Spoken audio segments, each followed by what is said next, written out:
Bismillahirrahmanirrahim. Assalamu alaikum my dear students of class 7. I hope you all are doing well. Students, I am your teacher Ms. Fatma Zahid and I welcome you to the 7th lecture of Social Studies. Students, as you know that in the last lecture we have started our chapter number 6, which is Trade and Commerce, and I already told you the difference between both these terms. But I thought that this picture will help you more to understand the concept more clearly. As I told you that trade comes under the commerce. Trade basically एक branch है commerce की. I told you that trade means just buying and selling. Trade में just हमारा buying and selling का process आ जाता है, जबकि commerce includes buying and selling, और commerce में buying and selling के अलावा हमारी manufacturing, advertisement, communication, transport etc. ये सब steps भी हमारे कॉमर्स के अंदर आ जाते हैं. सो अगर हम देखें ट्रेड में आ जाता है home trade and foreign trade. So what is mean by home trade? Home trade basically country के अंदर कंट्री लेवल पे जो हमारी बाइंग एंड सेलिंग का प्रोसेस होता है वो होम ट्रेड कहलाता है. और फॉरेन ट्रेड मीन्स जो इंटरनेशनल लेवल पे मतलब डिफरेंट कंट्रीज़ के दरमियान एक्सचेंज ऑफ गुड्स या बाइंग एंड सेलिंग का प्रोसेस हमारा फॉरेन ट्रेड कहलाता है. इसी तरह एड्स टू ट्रेड कॉमर्स के अंदर क्या क्या आ जाता है हमारी ट्रेड बाइंग एंड सेलिंग के अलावा banking, transport, communication, insurance, warehouse and advertisement. Here, difference between trade and commerce. Trade refers to mere exchange of goods, mere buying and selling of goods. Trade में just हमारा buying and selling का process आ जाता है, as I already told you.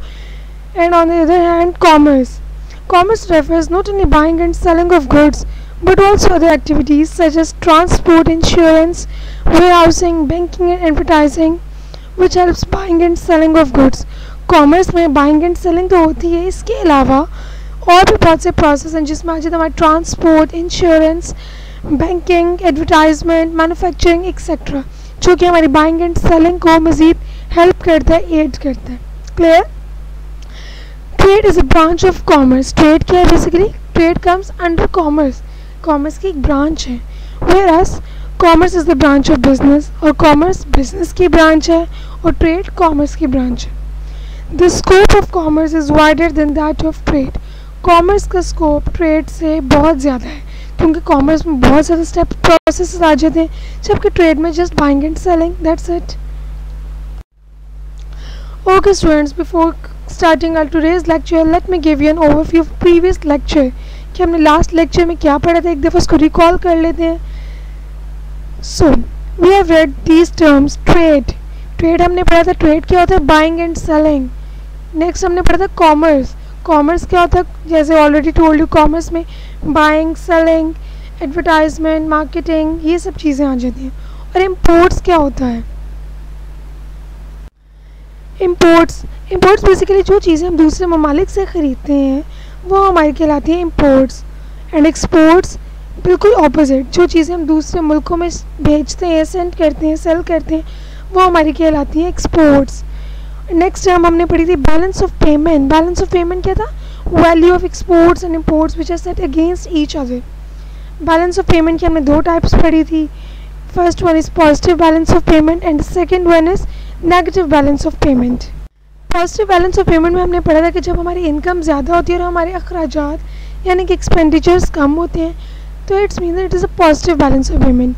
और negative balance of payment बिल्कुल इसके opposite क्या था? जब हमारे अखराजात हमारी इनकम को एक्सीड कर जाती हैं, मतलब कि हमारी इनकम फॉर सपोज 15,000 है और हमारे एक्सपेंडिचर्स यानी कि अखराजात 20,000 है. So it means negative balance of payment हो गया. हमें लोन लेना पड़ेगा दूसरों से, जो कि हमें इंटरेस्ट के साथ रिटर्न भी करना पड़ेगा. Clear?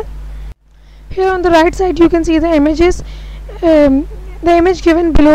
You can see that जब हमारी exports on the upper side and imports on the lower side means that जब हमारी एक्सपोर्ट्स इम्पोर्ट से ज़्यादा हो जाती हैं तो हमारा मुल्क तरक्की करता है. हमारे मतलब फॉर सपोज हम कोई चीज़ एक्सपोर्ट कर रहे हैं तो हम बाहर सेंड करें तो हमें रिटर्न में क्या आ रहा है? पैसे आ रहे हैं, जो कि पैसे हम अपनी इन्वेस्ट कर सकते हैं, हम कंट्री के डेवलपमेंट के लिए यूज़ कर सकते हैं.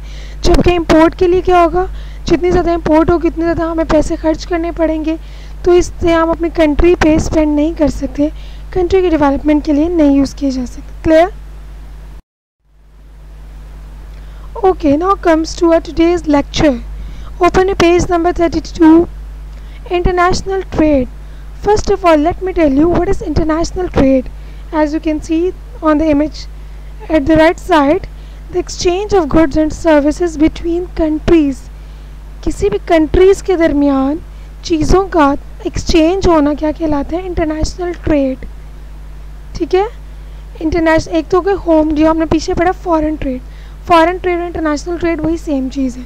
तो हो गया होम ट्रेड. होम ट्रेड क्या था? जो हम विद इन कंट्री हम exchange of goods and services करते हैं, वो हमारा होम ट्रेड आ जाता है. इसी तरह इंटरनेशनल ट्रेड आता है हमारा exchange of goods and services between countries. Clear?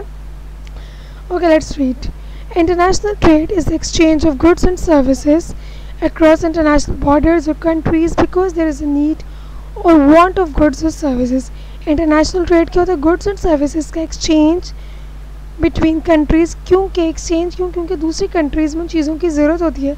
For suppose हमारे पास agricultural crops हैं तो दूसरी कंट्रीज़ में नहीं है, तो क्या करेंगे? हमसे ले लेंगे. और हमारे पास कोई ऐसी चीज़ नहीं है तो हम उनसे ले लेंगे. तो ये क्या हो जाएगा? एक्सचेंज हो जाएगा. हम कैश की बजाय चीज़ों के थ्रू एक्सचेंज कर सकते हैं और ये हमारा इंटरनेशनल ट्रेड कहलाता है. International trade between different countries is an important factor in raising living standards, providing employment and enabling consumers to enjoy greater variety of goods. International trade क्या करता है?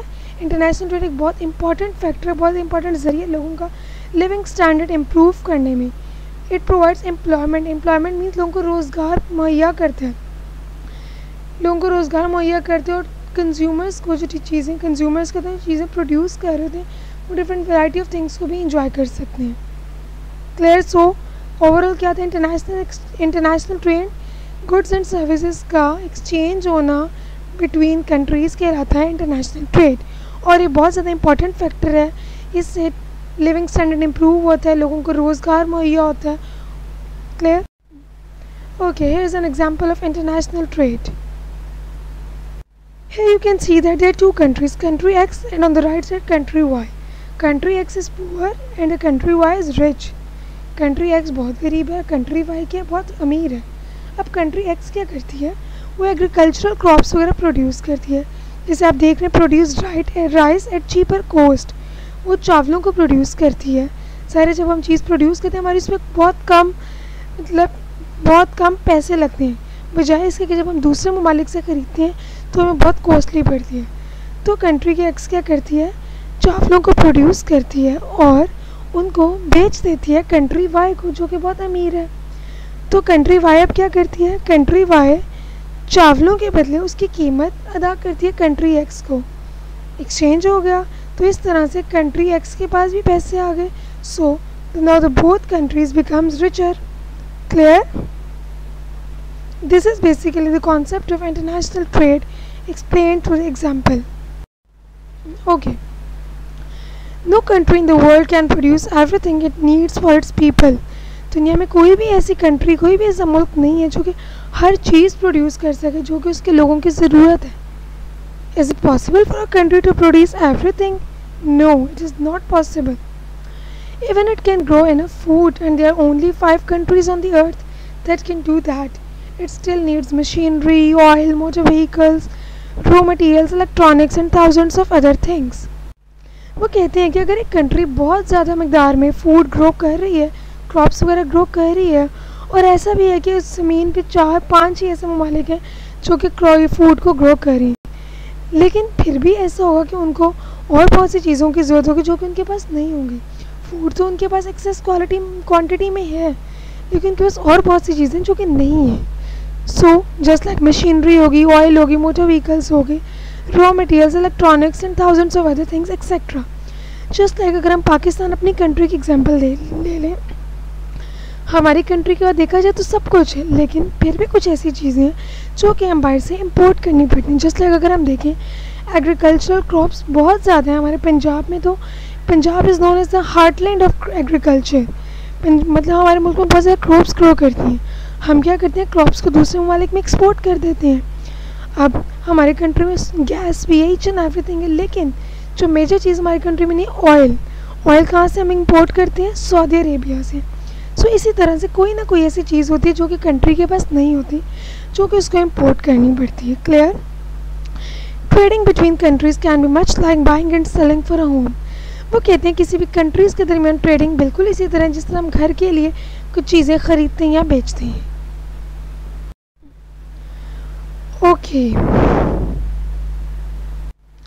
Okay, problems in the international market. अच्छा, तो students ऐसा है कि जब हम कोई भी मतलब काम करते हैं, ज़रूरी नहीं कि ट्रेडिंग को छोड़ के भी अगर हम कुछ सोचें तो कोई भी काम करते हैं, हमारे काम के दौरान कोई ना कोई बैरियर्स आते हैं। हर काम के कोई ना कोई एडवांटेजेस और डिसएडवांटेजेस, फ़वाइद और नुकसानात तो होते ही हैं। हर काम के दौरान हमें प्रॉब्लम भी फेस करना पड़ जाती है।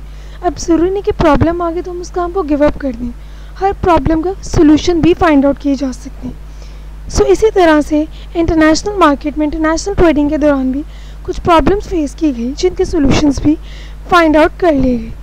सो let's study what are these problems. Some of the problems in the international market are the country that may want your goods may not have anything that you want, so you cannot exchange. The country therefore has to buy in cash and this presents problems. So ऐसा है कि अगर एक country, for suppose India हमसे कोई चीज़ ले रही है, ठीक है, इंडिया हमसे कोई चीज़ ले रहा है, मतलब इम्पोर्ट कर रहा है वो, लेकिन हमारे पास,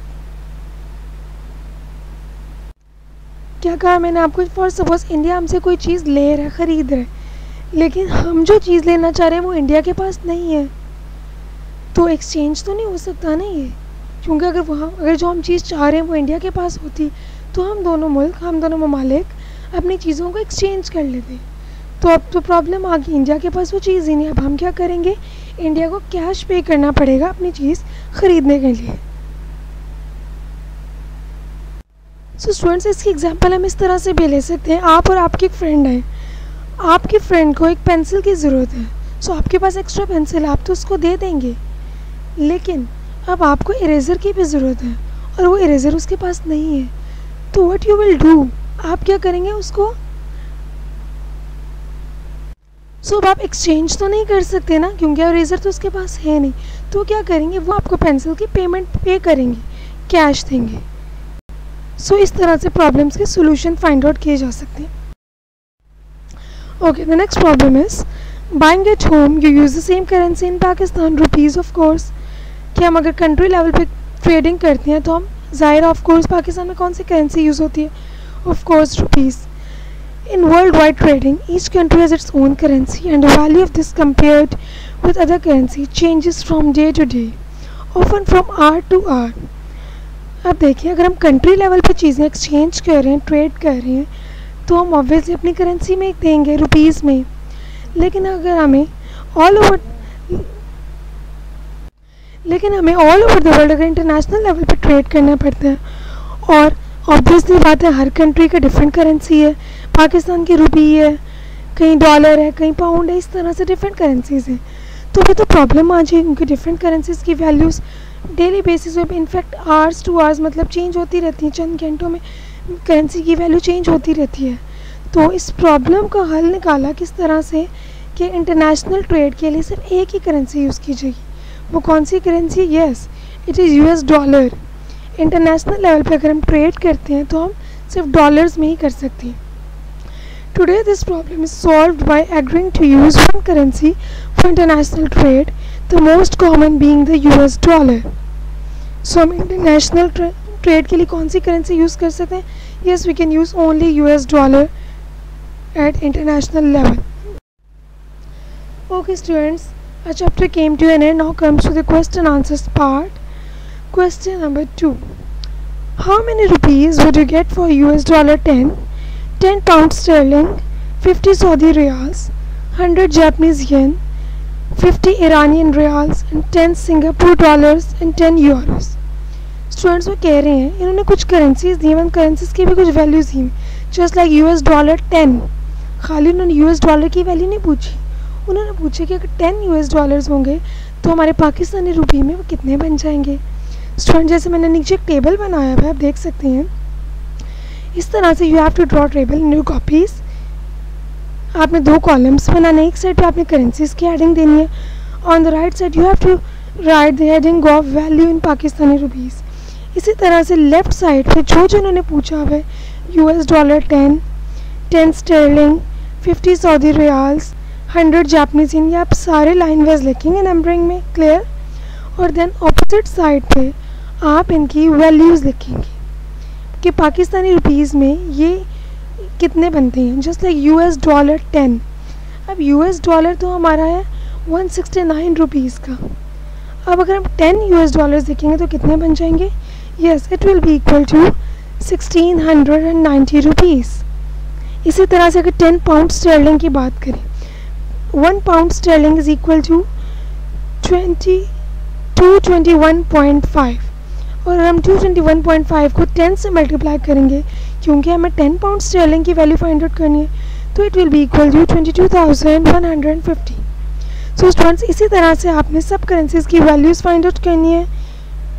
you can search from internet और you can take help from newspaper से भी डेली करेंसीज की वैल्यूज़ आती हैं जो कि चेंज होती हैं, clear. Okay, and students, question number 3 is omit. We will do question number 1, 2 and 4, clear. Okay, now comes to question number 4. How have Pakistanis working abroad helped the economy? हमारे पाकिस्तानी लोग जो बाहर के मुल्कों में रहते हैं वो किस तरह से अपने मुल्क की, अपने पाकिस्तान की किस तरह से इकोनॉमी को इम्प्रूव करते।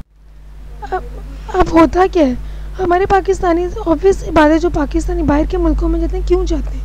बिकॉज वहाँ पे जो उनको वेजेस मिलती हैं, वेजेस मतलब डेली बेसिस पे जो उनके पैसे मिलते हैं काम के, वो हमारे अपने मुल्क के अगर कंपेयर किए जाए तो बाहर के ममालिक में ज़्यादा मिलती है।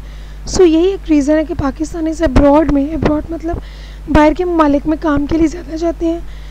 एक तो उनको वेजेस ज़्यादा मिलती हैं अपनी कंट्री से अगर कंपेयर करें, तो वो क्या करते हैं, उन पैसों को अपने घर यानी कंट्री में भेजते हैं। सो जिससे हमारी कंट्री की इकॉनमी इम्प्रूव होती है। This money helps to improve the economy of country. So this is the basic reason. These are 2 points. You have to write these points in the full sentences forms. You don't have to write a lengthy answer. 3 to 4 lines answer will be enough. You can add more points if you want to add. Clear? That's all about today's lecture.